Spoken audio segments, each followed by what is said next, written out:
Shalom saudara yang dikasihi Tuhan, haleluya. Selama ini kalau kita melihat di mana-mana orang sedang memikirkan nasib mereka, memikirkan persoalan mereka, memikirkan cita-cita pergumulan dan pekerjaan mereka. Mereka memikirkan juga usaha mereka, karir mereka, belum kesehatannya, belum keluarganya. Walaupun kita orang Kristen juga, kita memikirkan itu enggak salah. Yang salah adalah kerap kali kita tidak melibatkan Tuhan. Kita lupa. Terus kita ngomong mikir sendiri saking terlalu asiknya berpikir. Terus akhirnya kita lupa mengundang Tuhan. Kita punya rencana strategi lupa untuk di bawah kaki Tuhan. Oleh karena itu saudara hari ini kita tetap ngambil di dalam yaitu seri ketiga, Blessing in Disguise. Yaitu masalah adalah berkat tersembunyi. Yang saya tulis di dalam buku saya, masalah adalah berkat ya sekitar sudah 20 tahun lebih buku itu. Dan sudah menjadi berkat bagi banyak orang. Buku itu, saudara, itu bukan sekedar inspirasi atau pengalaman atau ide-ide saya. Tetapi itu benar-benar saya alami dan saya mendapatkan banyak hal. Dan saya tulis itu untuk supaya setiap orang bisa melihat Tuhan. Bisa melihat kemuliaan Tuhan di tengah persoalannya, di tengah penderitaannya, walaupun hidupnya susah, tetapi tidak sampai putus asa dan diperbudak oleh segala yang namanya stres dan depresi. Terutama khususnya sekarang adalah orang-orang percaya yang di tengah-tengah kesulitan ini, termasuk pelayan-pelayan Tuhan, ya. Kita mau tidak mau sudah mulai tererosi iman kita. Nah buku ini atau khotbah ini adalah seri ketiga yang berurutan. Supaya kita bisa memandang setiap persoalan itu sesuai dengan kacamata Tuhan. Sesuai dengan sudut pandangan Tuhan. Bukan dari sudut pandangan kita yang ketakutan. Oleh karena itu mari kita baca dulu firman Tuhan di dalam kitab Yohanes pasal 2 ayat 7 sampai dengan 11. Tentang kisah bagaimana air dirubah menjadi anggur di perjamuan pernikahan di Kana. Ketika saat itu ibu Yesus diundang yaitu Maria dan Yesus beserta muridnya juga hadir. Dan apa yang terjadi? Anggur itu habis. Sehingga ibu Yesus Maria datang kepada Yesus dan memberitahu bahwa anggur itu habis. Tentunya ibu Yesus tidak menyuruh Yesus untuk membeli anggur karena mereka nggak punya uang. Mungkin itu kerabat terdekat. Tetapi Maria tahu bahwa Yesus itu bukan saja ya seperti yang dilihat orang. Tetapi dia melihat bagaimana proses mulai dia ada dalam kandungan sampai lahir dan sampai besarnya itu. Sehingga dia berharap sesuatu yang dilakukan Tuhan Yesus. Bukan membeli anggur. Namun saat itu Tuhan Yesus berkata, mau apa ibu? Waktuku belum tiba. Seakan-akan Tuhan Yesus menolak permintaan pertolongan ibunya. Dan Maria tidak tersinggung walaupun itu menurut dia adalah anak. Karena dia tahu bahwa Yesus sebenarnya bukan anak secara jasmani. Tapi yang dititipkan yang adalah Tuhan yang harus dia juga hormati. Yesus juga menghormati Maria. Walaupun dia itu Tuhan. Karena dia dibesarkan, dititipkan. Kemudian Maria mulai datang kepada pegawai-pegawai. Dan berkata apa yang dikatakan orang itu yaitu dia tunjuk Yesus. Lakukanlah. Itu perintah kepada orang-orang pelayan-pelayan di sana. Dan inilah sekarang terusannya ceritanya ayat ke-7 sampai ke-11. Kemudian Yesus berkata kepada pelayan-pelayan itu, isilah tempayan-tempayan itu penuh dengan air. Dan mereka pun mengisinya sampai penuh, sudah tidak lagi mereka berbantah. Karena sudah diberitahu oleh yang namanya Maria itu, saudara. Supaya apa yang dikatakan Yesus itu harus diturutin. Lalu kata Yesus kepada mereka, sekarang cedoklah Dan bawalah kepada pemimpin pesta itu. Lalu mereka pun membawanya. Bayangkan suruh kisi air, sekarang suruh cedok, suruh bagikan orang-orang terhormat. Tidak mudah. Namun karena Maria, ibu Maria sudah memerintahkannya, mereka tetap melakukannya walaupun sulit. Setelah pemimpin pesta itu mengecap air yang telah menjadi anggur itu, dan ia tidak tahu dari mana datangnya, tetapi pelayan-pelayan yang mencedok air itu mengetahuinya. Ia memanggil mempelai laki-laki 10 dan berkata kepadanya, setiap orang menghidangkan anggur yang baik dahulu, dan sesudah orang puas minum, barulah yang kurang baik. Akan tetapi engkau menyimpan anggurnya yang baik sampai sekarang. Hal itu dibuat Yesus di Kana yang di Galilea sebagai yang pertama dari tanda-tandanya, dan dengan itu ia telah menyatakan kemuliaannya. Dan murid-muridnya percaya kepadanya. Puji Tuhan saudara melihat ini. Oleh sebab itu poin pertama kita ambil adalah Tuhan hadir di balik masalah. Setiap masalah yang kita hadapin, setiap masalah yang dihadapin oleh gereja, setiap masalah yang dihadapi oleh keluarga, Tuhan selalu hadir. Kalau saudara mau melihat kisah-kisah terlalu banyak ketika mereka sedang berperahu, para murid-murid kena badai, Tuhan berjalan di atas air mendatangi mereka.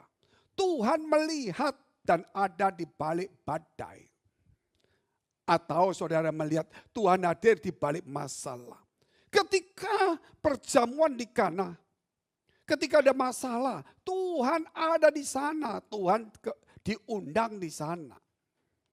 Tetapi apa yang terjadi kalau Tuhan hadir? Sesuatu yang baik, yang lebih baik dari yang baik yang hilang itu datang. Artinya yang baik pernah ada dan kemudian hilang. Maka yang lebih baik itu Tuhan hadirkan. Manusia hanya bisa memberikan yang baik, tetapi tidak pernah bisa memberikan yang terbaik. Kita bisa memberikan pakaian yang baik, tapi nanti ada juga yang lebih mahal, ada yang lebih sulit lagi. Kita belum tentu bisa mengizinkan orang itu atau saudara kita atau orang yang kita kasih itu memakai dan sebagainya. Tetapi Tuhan memberikan yang terbaik. Contoh-contoh kita tahu itu adalah Naaman. Dia berpakaian panglima perang yang luar biasa, yang dihormati oleh seluruh rakyat daripada negeri Aram. Tetapi Tuhan tahu di dalamnya itu adalah kusta. Sehingga Tuhan memberikan bukan pakaian perang, bukan pangkat, bukan kedudukan, bukan jabatan yang telah diberikan manusia kepada seseorang. Itu baik. Tetapi Tuhan memberikan yang terbaik yang tidak bisa diberikan manusia kepada seseorang. Hari ini siapkan diri kita. Tuhan ingin memberikan yang terbaik yang tidak bisa manusia memberikannya. Iman saudara harus bangkit. Saudara harus membaca firman Allah. Saudara harus dekat dengan Tuhan. Jangan cuma melihat masalah dari sudut pandang manusia, tetapi lihat dari sudut Allah. Bagaimana anggur itu saudara habis, Tuhan bisa merubah. Yaitu air menjadi anggur dan lebih manis. Inilah yang Tuhan buat. Jadi jangan melihat masalahnya dari kulitnya, tapi lihat kehadiran Tuhan di balik masalah itu. Atau lihat berkat yang di balik masalah itu. Atau lihat janji Tuhan di balik masalah itu. Yusuf juga mengalami kesulitan, tapi dia melihat janji Tuhan. Di tengah-tengah penjara, Yusuf juga melihat Tuhan di dalamnya. Sehingga dia tetap hidup bersama dengan Tuhan. Saudara, kalau kita melihat durian, itu bagi orang yang gak suka durian atau bagi orang barat atau Eropa yang tidak mengenal buah durian. Dia pasti melihat apa ini. Apalagi ada ibu-ibu sudah belanja 1 keranjang, 2 keranjang. Kemudian masih sudah berat lagi di tangannya. Masih lagi datang di tempat orang jual durian. Sambil nawar, sambil angkat itu durian, sambil dicium durinya. Itu bagi orang yang tidak tahu durian, khususnya orang Eropa yang tidak mengenal, ada Eropa juga yang mengenal. Pasti dia berkata, gila, crazy saudara. Ngapain duri dicium-cium gitu loh. Terus ditawar-tawar.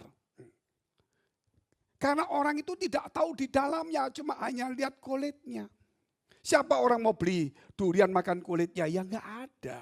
Kalau saudara kita mau beli durian cuma makan kulitnya, ya enggak ada. Jadi kalau saudara kena masalah, enggak mungkin kita makan masalahnya lah. Tetapi kita harus lihat Tuhan di dalam masalah itu. Apa di balik masalah itu? Yaitu di balik duri itu ada rasa surga, bau neraka, saudara. Yaitu rasanya enak tapi baunya dianggap orang bau neraka. Jadi rasa surga, bau neraka. Nah itu karena orang-orang gak sadar. Dari sinilah kita tahu masalah itu bagi penggemar durian, anggap aja itu durian. Tapi jangan dijatuhkan ke tubuh kita. Saudara boleh angkat hati-hati. Saudara mau boleh cium hati-hati. Saudara mungkin menangisi masalah boleh hati-hati. Jangan sampai melukai kita. Masalah persoalan jangan meruntuhkan iman kita. Saudara boleh bertangis-tangisan kalau memang tidak kuat imanmu. Tetapi tetap hadapin dan buka masalah itu. Artinya cari Tuhan di balik masalah. Cari rencana Allah di balik masalah itu. Ibu Maria tahu kemampuan Yesus. Makanya saudara, dia ketika Yesus berkata, "Ibu mau apakah kamu? Waktuku belum tiba." Ibu itu enggak tersinggung karena dia tahu kemampuan Yesus. Malah dia langsung menjadi penginjil. Mendatangi pelayan itu. Apa yang dikatakan orang ini lakukan. Artinya waktuku belum tiba. Tuhan belum menolong kita. Tuhan belum menolong saudara kita. Waktunya belum tiba. Kita yang harus jadi penginjilnya. Untuk mendatangi orang itu. Supaya orang itu taat akan firman. Ketika taat akan firman. Waktu yang belum tiba itu menjadi waktuku sudah tiba.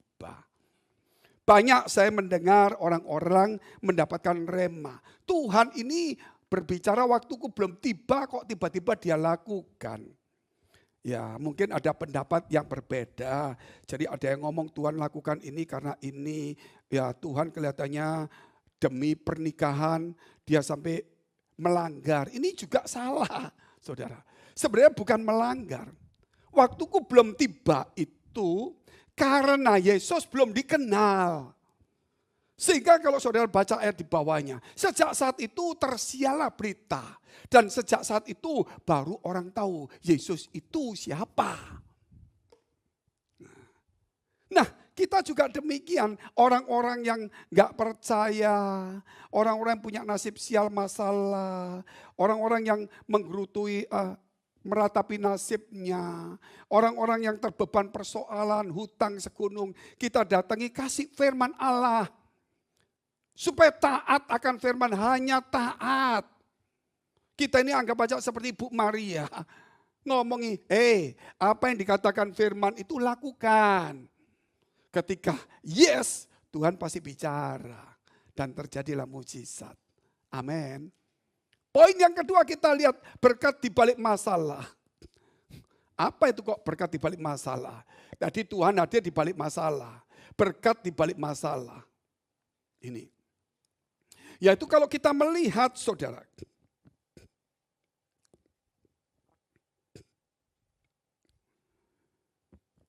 Bagaimana? Kita lihat dulu 2 Raja-Raja 19 ayat yang keempat. Firman-Nya. Yaitu Raja Asa ketika dia diserang oleh Sanherib. Kita baca dulu. Ini panjang sekali, tapi mungkin saya potong-potong ayatnya. Mungkin Tuhan Allahmu sudah mendengar segala perkataan juru minum agung yang telah diutus oleh Raja Asyur. tuannya untuk mencela Allah yang hidup sehingga Tuhan Allahmu mau memberi hukuman karena perkataan-perkataan yang telah didengarnya. Maka baiklah engkau menaikkan doa untuk sisa yang masih tinggal ini. Ini dulu kisahnya itu Asa ini didatangin oleh Sanherib utusannya atau Raja Asyur. Untuk apa saudara? Ya untuk meminta upeti. Kalau enggak diserang. Maka saat itu dikepuklah seluruh Yehuda. Itu 2 Raja-Raja 18. Akhirnya Asa merasa tidak mampu. Dia merasa tidak mampu. Hizkia itu merasa tidak mampu. Bukan Asa, Hizkia. Hizkia merasa tidak mampu. Maka kemudian dia mengerat semua emas-emas yang ada di rumah Allah. Sampai tiang-tiang yang ada emasnya dikerat. Diberikan kepada Raja Asyur atau Sanherib ini. Dan kemudian dikirim lagi utusan untuk mengolok-ngolok Allah. Sebelumnya dia katakan, ayo kamu kan minta tolong sama Mesir. Itu sudah tidak ada kemampuan. Coba kamu teriak sama Tuhan dan sebagainya. Saat itu maka dikatakan Hizkia ini saudara. Hizkia ini kemudian dia mulai berdoa. Dan kemudian ada seorang nabi datang namanya Yesaya. Kemudian memberi nubuatan dan sebagainya. Dan akhirnya Hizkia berkata, untuk melahirkan anak saja tidak punya kemampuan. Tetapi Hizkia tetap, saudara, bersandar kepada Tuhan. Kita lihat dulu ayat 14 dan 15. Hizkia menerima surat itu dari tangan para utusan lalu membacanya. Kemudian pergilah ia ke rumah Tuhan dan membentangkan surat itu di hadapan Tuhan. Hizkia berdoa di hadapan Tuhan dengan berkata, ya Tuhan Allah Israel yang bertakhta di atas kerubim. Hanya engkau sendirilah Allah segala kerajaan di bumi. Engkau yang menjadikan langit dan bumi. Hizkia membawa surat itu, dibawa ke rumah Allah, dibawakan, dibentangkan, dibacakan. Gak usah dibawa pun Allah tahu. Mungkin saudara sekarang ada surat hutang, surat apa yang gak usah dibawa ke gereja. Saudara nanti ikut-ikut, kita tidak boleh punya cara yang sama yang di Alkitab. Tetapi intinya sama. Saudara, bawa isi surat itu, bawa isi hatimu kepada Tuhan. Supaya isi hatimu yang isinya surat hutang itu diganti oleh Tuhan. Yaitu berkat untuk menyelesaikan masalah itu. Saudara bisa tangkap ini. Nah ini kalau saya potong sejenak, bagaimana saudara melihat itu? Seorang janda punya anak tetapi ditagih hutang. Tapi Nabi bisa menolongnya. Dan memberikan berkat ini, kamu dapat mujizat. Setelah itu jual dan bayarkan hutang, sisanya kamu untuk hidup. Tuhan tuh paling senang, Tuhan tuh paling suka dengan orang yang mau lepas dari hutang. Tuhan paling senang dengan orang yang memang mau melepaskan diri dari sifat penghutang itu, saudara. Supaya kita ini bukan hutang, tapi yang menghutangin. Baru-baru ini saya mendapatkan berita dari Amerika. Yaitu dari anggota DPR-nya Amerika. Berapa banyak mereka berdoa berkumpul. Berdoa, Tuhan benarlah. Bahwa tertulis di dalam Alkitab. Bahwa orang yang hutang menjadi budak dari penghutang. Ampuni negara kami, kalau negara kami suka hutang dan sekarang menjadi budaknya. Tapi masih utang terus ternyata saudara. Nah ini yang berbahaya. Nah ini saya teruskan kembali. Tadi surat itu supaya saudara ada punya masalah, mungkin saudara ada tagihan, mungkin saudara ada sewa kontrak, mungkin saudara masalah. Jangan meniru itu dibawa di gereja loh, jangan tiru-tiru cara-cara secara fisiknya. Tapi yang penting hatimu datang kepada Tuhan, supaya hatimu yang isinya ancaman ketakutan itu diganti dengan janji Tuhan. Amin. Selama hatimu itu diisi dengan surat utang, surat tagihan, surat paksaan, surat apa. Dan itu terus ada, Tuhan mungkin belum turun tangan. Karena saudara harus mengundang Tuhan dulu hadir di dalam hati saudara. Saya teruskan kembali kepada Hizkia ini. Langsung ayat 34-35. Kemudian saudara lihat bagaimana kemudian Hizkia berperang dan menang. Dan kata Tuhan, dan aku akan memagari kota ini untuk menyelamatkannya. Oleh karena aku dan oleh karena Daud hambaku. 35. Maka pada malam itu keluarlah malaikat Tuhan. Lalu dibunuhnyalah 185.000 orang di dalam perkemahan Asyur. Keesokan harinya pagi-pagi tampaklah semuanya bangkai dan orang-orang mati belaka. Ayat 36 boleh.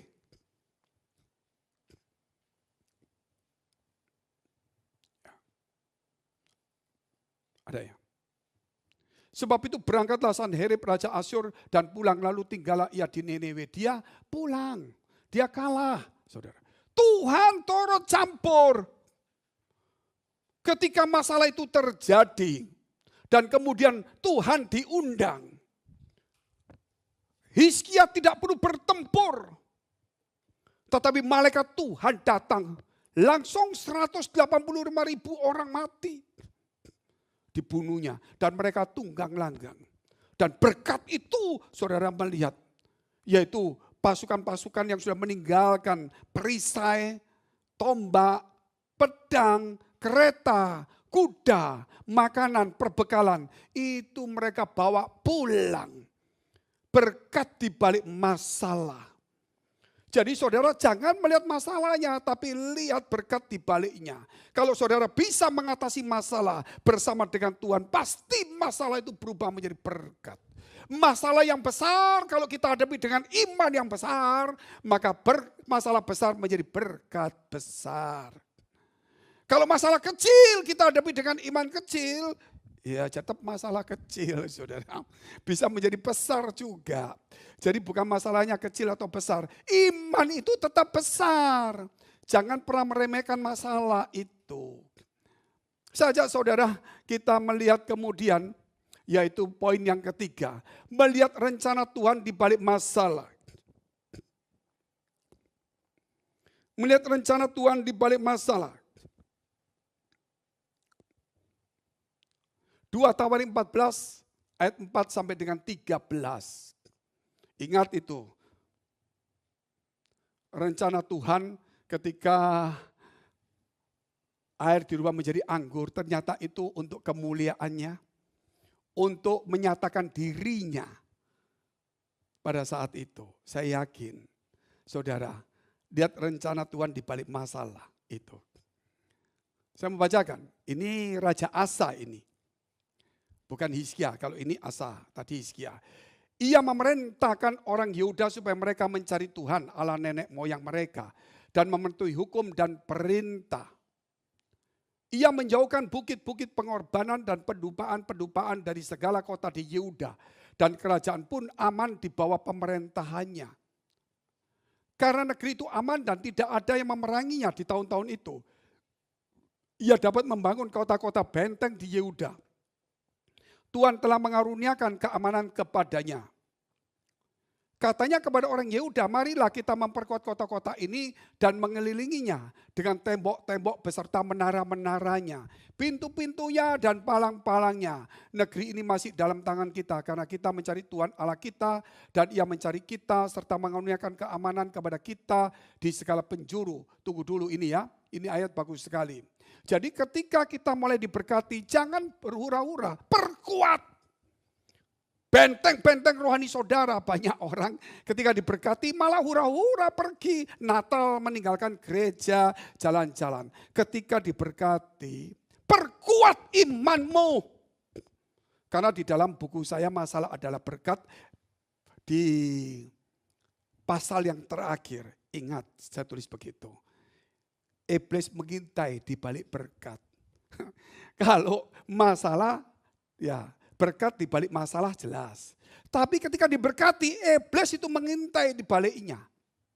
Jadi yang dilakukan ketika dia berkati, bangun itu. Benteng-benteng iman, benteng-benteng rohani, pelayanan tidak boleh kendor. Dan doa itu tetap diarahkan kepada Tuhan. Dan saudara lihat itu. Karena kita mencari Tuhan Allah dan Ia mencari kita, inilah waktu yang indah. Kalau kita mencari Tuhan dan Tuhan mencari kita, itu yang tepat. Jangan waktu Tuhan mencari kita, kita pergi. Kita mencari Tuhan, Tuhan yang pergi, saudara. Bukan tidak ada. Karena kita, saudara, tidak punya hubungan yang akrab dengan Tuhan. Nah ini yang bagus, ketika diberkati, dia membangun benteng-benteng, menara-menara. Dan dia menyuruh orang untuk berdoa puasa, untuk mengenal Tuhan, merobohkan tembok-temboknya. Dan mereka mencari Tuhan karena Tuhan mencari mereka. Dan Tuhan memberikan keamanan. Terus, maka mereka melaksanakan pembangunan itu dengan berhasil. Keberhasilan membangun rohani keluarga. Kalau saudara bersama dengan Tuhan. Pasukan-pasukan Asa yang dari Yehuda jumlahnya 300.000 orang yang membawa perisai besar dan tombak. Dan yang dari Benyamin jumlahnya 280.000 orang yang membawa perisai kecil, jadi 580.000. Sebagai pemanah, mereka semua pahlawan-pahlawan yang gagah perkasa. Ayat 9. Serah orang Ethiopia itu maju berperang melawan mereka dengan tentara sebanyak 1.000.000 orang dan 300 kereta. Ia sampai ke Merasa. Bayangkan saudara, kalau kita melihat poin yang ketiga ini. Asa itu punya 300.000 orang pedang lembing, yang 280 ini pemanah dari suku Benyamin. Ternyata musuhnya datang lebih banyak, 1 juta. Ditambah 300 kereta perang. Bayangkan saudara, 300 gak main-main. Lalu Asa maju menghadapinya. Mereka mengatur barisan perangnya di lembah Sefata dekat Maresa. Kemudian Asa berseru kepada Tuhan Allahnya, ya Tuhan, selain daripada Engkau, tidak ada yang dapat menolong yang lemah terhadap yang kuat. Tidak ada yang dapat menolong ya, yang lemah dari yang kuat, hanya Tuhan. Tolonglah kami ya Tuhan Allah kami, karena kepadamu lah kami bersandar. Ya. Dan dengan namamu kami maju melawan pasukan yang besar jumlahnya ini. Ya Tuhan, Engkau Allah kami, jangan biarkan seorang manusia mempunyai kekuatan untuk melawan Engkau. 12. Dan Tuhan memukul kalah orang-orang Ethiopia itu di hadapan Asa dan Yehuda. Orang-orang Ethiopia itu lari. Yang terakhir, lalu dikejar oleh Asa dan laskarnya sampai ke Gerar. Dari orang-orang Ethiopia itu amat banyak yang tewas, sehingga tidak ada yang tinggal hidup, karena mereka hancur di hadapan Tuhan dan tentaranya. Orang-orang Yehuda memperoleh jarahan yang sangat besar, luar biasa. Mereka bukan menyerang negara lain, mereka diserang. Jadi mereka yang nyerang itu membawa perbekalan. Mereka tidak kuat, karena mereka ngomong lemah, yang sana kuat. Tapi Tuhan itu yang selalu menolong. Orang yang lemah ketika berhadapan yang kuat. Kalau saudara merasa lemah menghadapi sesuatu yang lebih kuat, andalkan Tuhan. Itu pasti saudara. Nggak main-main juga. Pernah suatu saat ketika suatu hari saya, ya saudara boleh tanya dengan Pak Irwan, Pendeta Roy. Saya dapat satu visi. Karena gereja ini kan tidak cari uang. Ya memang butuh uang tapi tidak bicara uang, tidak pernah urusan itu. Tetap jalan running aja. Kita belajar masing-masing pendeta cari usaha sendiri, makan sendiri, bayar tiket sendiri. Nah biasanya beberapa tahun Tuhan kasih visi tertentu. Dan saat itu saya dapat visi untuk ya beli tanah lah saudara, murah. Saya bilang sama Pak Irwan, Pak Roy, ya kamu beli aja di Manado. Kota kecil, mana bisa sih bisa naik harganya kayak Jakarta. Tapi Tuhan suruh, saya bilang beli aja di Manado. Itu tanah itu masih harga berapa itu ya? Masih 100 ribuan ya. 50 ribu, 100 ribu. Saya sempat ngomong sama teman-teman saya yang di Singapura. Ada juga, saya nggak bisa sebut namanya. Itu orang-orang bagus lah. Ya, saya bilang ayo. Tapi saya tidak janji karena gereja tidak boleh ikut campur. Cuma saya punya visi ini, kalau kamu cari ya cari sendiri. Dan ternyata Pak Irwan, Pak Roy, ya beli saudara. Ketika beli ya 50 ribu, ada yang 100 ribu. Ya 1 tahun, 2 tahun, saya lupa itu berapa tahun. Mungkin 3 tahunan sekitar itu. Ya 3 tahunan. Ada yang nawar lebih mahal, tapi itu kena relent. Maksudnya kena potong jalan untuk jalan ring road. Ya, kena. Jadi akhirnya ya sedikit masalah lah. Akhirnya kena pembebasan. Pembebasan ditawar 100.000, maksimal 200.000 saudara. Wah gimana janji Tuhan ya, orang-orang pada sudah ngasih, menyerahkan semuanya. Karena dipanggil pengadilan. Saya berdoa, saya ngomong sama Pak Irwan, Pak Roy, nggak usah takut, bertahan aja dulu. Januari tahun depan, itu sekitar bulan berapa, pertengahan tahun, itu harganya 1 juta, pasti dibayar. Nggak masuk akal, saya juga nggak ada ide, hanya tiba-tiba bicara saja loh saudara. Tiba-tiba bicara, waktu bicara saya mikir, oh jadi gini ya, ya sudah itu harus saya ameni. Sungguh Januari kalau nggak salah persis sesuai dengan itu dibebaskan per meter 1 juta. Berapa yang mereka dapat? Berapa yang mereka dapat? Ya bukan terlalu kaya, bukan. Cukuplah untuk biaya hidup, pelayanan dan sebagainya. Dari sini kita melihat poin yang ketiga, melihat rencana Tuhan di balik masalah. Melihat rencana Tuhan di balik masalah. Kenapa Tuhan mengizinkan ya bangsa atau orang Ethiopia untuk menyerang kerajaan Yehuda yang dipimpin oleh Raja Asa. Karena apa saudara? Karena Tuhan menguji melihat apakah Asa ini mengandalkan Tuhan. Ternyata Raja Asa walaupun kuat saudara, dia mengandalkan Tuhan. Karena musuhnya lebih kuat lagi. Dari situlah Allah bergerak. Kerap kali setelah kita diberkati, kita menjadi kuat. Tuhan kirim musuh yang lebih kuat, saudara. Apakah kita masih mengandalkan Tuhan atau kekuatan kita?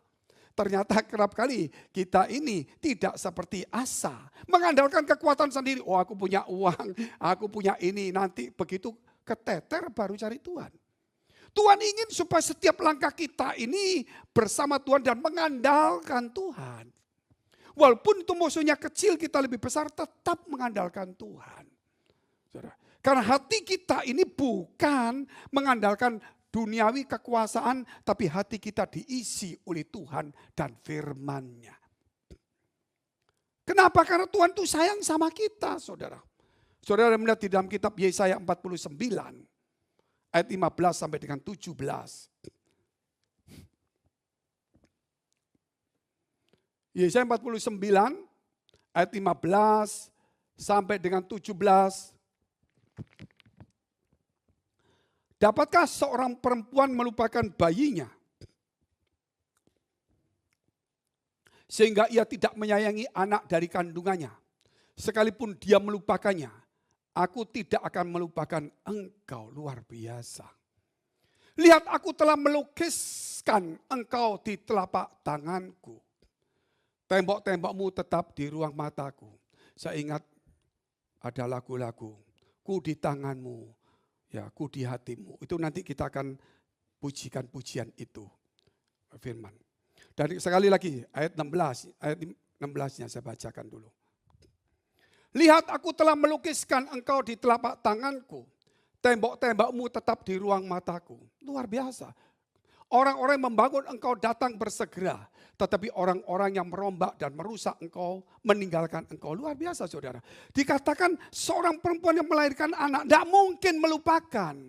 Tuhan itu terlebih tidak akan melupakan kita. Walaupun kita sudah menjauh, Tuhan tidak melupakan kita. Puji Tuhan. Bahkan dikatakan dia melukis kita di tangannya. Setiap kali dia melihat tangannya ada nama kita. Makanya aku ada di tanganmu, aku ada di hatimu. Kita akan pujikan pujian itu nanti saudara.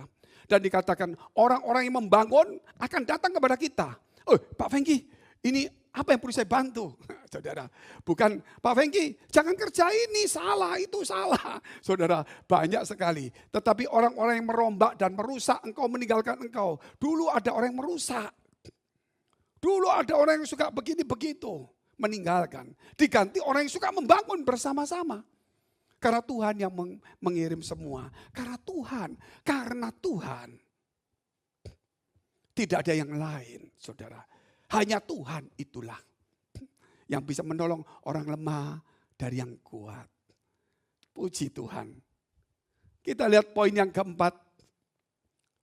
Memandang masalah dengan kekudusan. Memandang masalah dengan kekudusan. Jadi kalau memandang masalah itu jangan dengan dosa. Akhirnya kita lari ke night club, lari mabuk-mabuk, lari mencuri, membunuh, lalu menipu orang. Sudah tidak boleh. Harus memandang masalah dengan kekudusan. Contohnya bagaimana? Ketika ada masalah, bertobat, datang kepada Tuhan, minta ampun. Jangan salahkan orang, jangan salahkan Tuhan.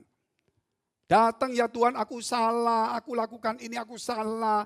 Tidak mengandalkan Tuhan, aku salah. Aku mundur dari gereja, salah. Aku terlalu percaya orang, kurang percaya Tuhan, salah. Dan sebagainya. Kita lihat dulu firman Tuhan. Markus pasal 5 ayat 35 sampai dengan 42. Ketika Yesus masih berbicara, datanglah orang dari keluarga kepala rumah ibadat itu dan berkata, anakmu sudah mati, apa perlunya lagi engkau menyusah-nyusahkan guru? Tetapi Yesus tidak menghiraukan perkataan mereka dan berkata kepada kepala rumah ibadat, jangan takut, percaya saja. Luar biasa, jangan takut, percaya saja. Wah, luar biasa. Ada lagu zaman dulu, lagu Pantai Costa. Saya masuk sekolah minggu. Percaya saja, percaya saja, percaya. Nah, pasti kita menang.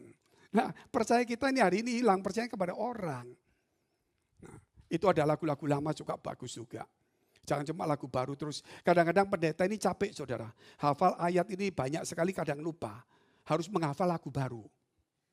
Lagu baru muncul kita hafal. Belum selesai. Baru lagi muncul. Kita hafal belum selesai, muncul baru. Lama-lama ayat bisa lupa. Makanya banyak pendeta sekarang jadi penyanyi. Karena ayatnya sudah gak keburu untuk lagi saudara. Nah kalau bikin lagu itu lagu yang ada ayatnya mungkin yang nyerempet sedikit supaya pendetanya ingat firmannya lah. Ya, supaya kalau menghafal itu tidak lupa dengan ayatnya. Mungkin bagi jemaat base yang akan membuat lagu-lagu, ide yang bagus dan pasti terjadi. Terus, lalu Yesus tidak memperbolehkan seorang pun ikut serta kecuali Petrus, Yakobus dan Yohanes saudara Yakobus. Mereka tiba di rumah kepala rumah ibadat dan di sana dilihatnya orang-orang ribut, menangis dan meratap dengan suara nyaring. Sesudah ia masuk, ia berkata kepada orang-orang itu, mengapa kamu ribut dan menangis? Anak ini tidak mati tetapi tidur. Tetapi mereka menertawakan Yesus. Karena orang mati dianggap tidur saudara. Maka diusirnya lah semua orang itu oleh Yesus. Lalu dibawanya. Yesus membawa ayah dan ibu anak itu dan mereka yang bersama-sama dengan Yesus masuk ke kamar anak itu. Lalu dipegangnya tangan anak itu katanya, Talita kum, yang berarti hai anak aku berkata kepadamu bangunlah. 42. Seketika juga anak itu bangun, bangkit, berdiri dan berjalan. Sebab umurnya sudah 12 tahun. Semua orang yang hadir sangat takjub. Jadi yang terakhir memandang masalah dengan kekudusan. Bayangkan saudara, Yesus datang dikatakan anak itu sudah mati percuma. Tapi Yesus tetap datang, percaya saja. Jangan takut, percaya saja. Percaya saja, percaya pasti engkau menang. Percaya saja di dalam namanya. Percaya pasti kita menang. Puji Tuhan. Saudara, itu ada banyak lagu-lagu lama cukup bagus. Ternyata begitu orang ngomong, loh ini sudah mati. Dan mereka menertawakan. Yesus berkata, dia tidak mati tapi tidur. Kemudian Yesus berkata, Talita kum. Anak itu bangkit kembali. Hei, saya mau beritahu yang terakhir ini. Kalau orang mati dianggap tidur, masalah kita dianggap apa? Kalau orang mati saja dianggap tidur. Lazarus yang sakit keras mati 4 hari. juga dianggap tidur, Tuhan bangunkan. Juga anak dari kepala rumah ibadat ini mati dianggap tidur. Juga di kota Nain, anak muda yang mati dianggap tidur dan dibangkitkan kembali. Kalau kita bicara sakit bisa disembuhkan, tapi ada yang juga terlambat. Tapi kalau sudah mati itu terlambat. Tetapi di hadapan Yesus, orang mati dianggap tidur. Masalahmu, masalahku dianggap apa? Renungkan firman Tuhan ini. Dan yang pasti juga, melalui firman Tuhan ini, anak-anak muda harus bangkit. Kenapa Tuhan membangkitkan anak muda itu? Kenapa Tuhan membangkitkan? Karena anak itu masih umur 12 tahun. Tuhan ingin membangkitkan anak-anak muda hari ini. Hai anak-anak muda, generasi penerus. Talita kom bangkit. Tuhan membangkitkan. Karena engkau masih muda. Jangan kau mati. Haleluya, haleluya.